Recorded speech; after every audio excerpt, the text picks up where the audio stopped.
And hello YouTube, this is Thomas Judge, back once again with another episode of our ongoing weekly series Till the Fabled End. And today we are looking at this Fables Deluxe Edition, Book 8. As mentioned a few times, the Deluxe Edition don't quite marry up with the trade paperbacks, but this is largely speaking the trade paperback, The Good Prince. Let's have a look at it here. We've got the image on the cover. We've got the spine, completely in keeping with what we've seen before. And we've got the back, again completely in keeping with what we've seen before. On the inside we've got pull quotes. And we've got our Bill Willingham autobiography, or biography rather. Usual purple skyline as the internal end pages. And let's have a look under the DJ. And as is generally the trend here, as we've commented several times, it is the same image, but it's a textless or virgin variant of the cover. So no words on it whatsoever. Cool. Let's have a look at what's in this issue. So if you recall in the last deluxe edition, it had a bunch of issues and it skipped forward for a bit, and I think it had something like issue 64. Well, what we have here are all the issues between that. So if we look here, we can see this contains issues 60 to 63. Does it zoom in? There we are. 60 to 63 and 65 to 69. So that is issue 60, 61, 62, 63. And then after chapter 4, in real world publishing, there was a break with that issue with the Cubs we saw in last week's deluxe edition. And then there's the rest of the issues for this. But this is ultimately a 9-issue arc called The Good Prince. So what we have here is an introduction by Taran Killam. We've got a 9-issue arc, Good Prince, and then we've got the usual bonus features. So let's have a look at this. So the intro by Taran Killam is okay, and then here we have the Good Prince themselves, Flycatcher.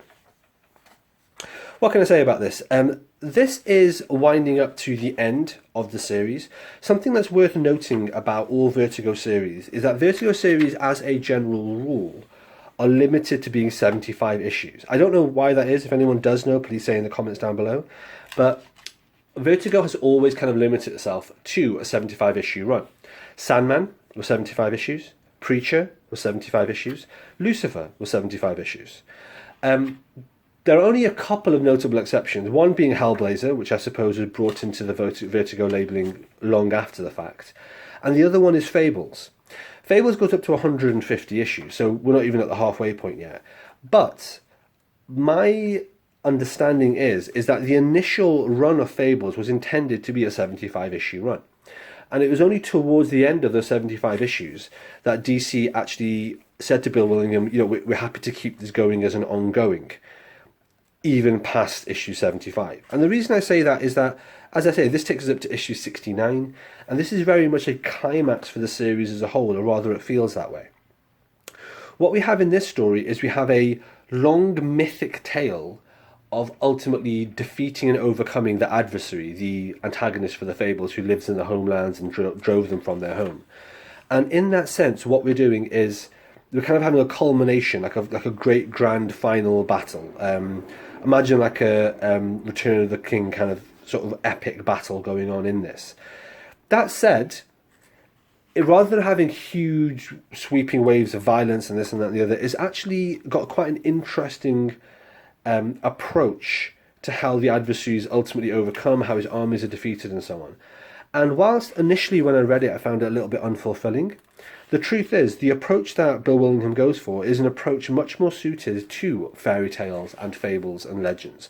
If, for example, you were telling this as a oral narrative to someone else and you were talking about it the same way you talk about fairy tales like Jungle Book or Bluebird or things like that, then this actually is exactly in keeping with kind of the fable-like, mythic-like, fairy tale-like precedent of how these stories unfold. Because they're not like normal superhero stories, you know, he punched him back, blah, blah, blah.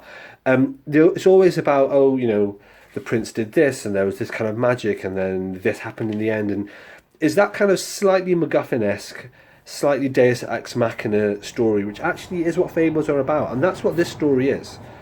So whilst I found it a little bit underwhelming when I first read it, the more I thought about it, I thought to myself, actually, this is exactly in line with how a story about fables should end. It ends in a fable-like, mythic-like way, almost like Arthurian legend.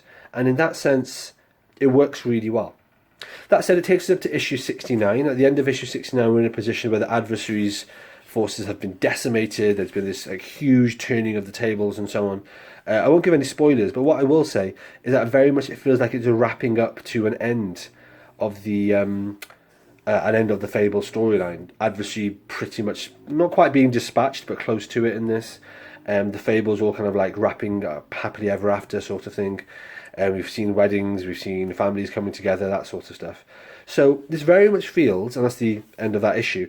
This very much feels like the last stretch for the Fables comic. Speaking of which, after we have those issues, we then have Treasures from the Woodland Vaults, so the usual kind of extras, just some sketches there, and then we have the usual kind of bio details right on the back there. So as I say, book 8 very much feels like we're getting into the very final home stretch for Fables. It's wrapping up all the outstanding plot threads, it's got all the various kind of loose bits that are happening, just getting all pulled together, and it feels very much as if there was an editorial mandate, initially at least, for the series to wrap up with issue 75. Now, as we know, the series carried on smoothly, went from 75 to 76 to 77 and so on, all the way up to issue 150. So it is interesting, and is going to be interesting, to see exactly what happens. Do they find a new antagonist?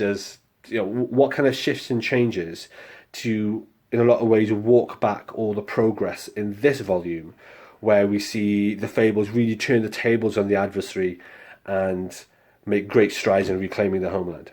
Sorry, I should have said, artwork is, as you've just seen from me flicking through, very, very competent, very in line with what's been done previously.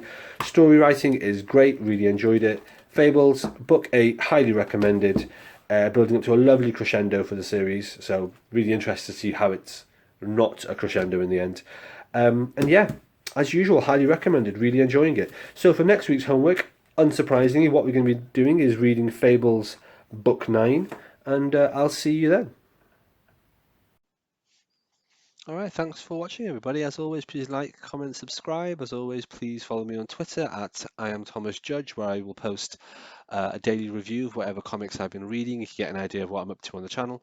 And as always, please support the channel by heading over to Amazon.com and checking out my prose novel about superheroes. It's a completely original piece of work.